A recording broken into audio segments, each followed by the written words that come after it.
নিজেদের নৌবাহিনীকে আরও শক্তিশালী এবং আধুনিক করতে বড় পদক্ষেপ নিয়েছে উত্তর কোরিয়া।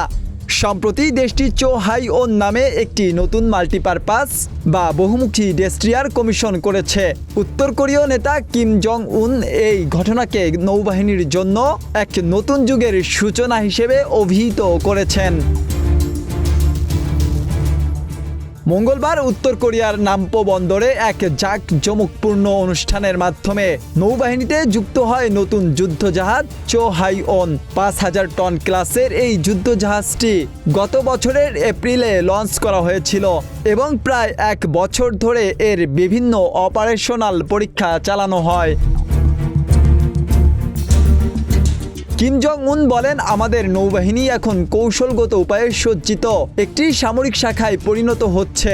নৌবাহিনীর পারমাণবিক অস্ত্রসজ্জা সুনির্দিষ্ট পরিকল্পনা অনুযায়ী এগিয়ে চলেছে।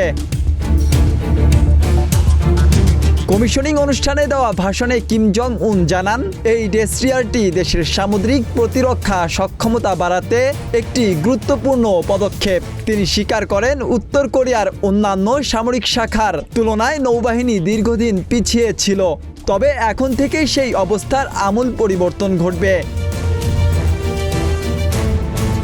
উত্তর কোরিয়ার পরিকল্পনা কেবল এই একটি জাহাজে সীমাবদ্ধ নয়। খুব শীঘ্রই কাংজিয়ন নামে আরও একটি ডেস্ট্রিয়ার মোতায়েন করার ঘোষণা দিয়েছেন কিম।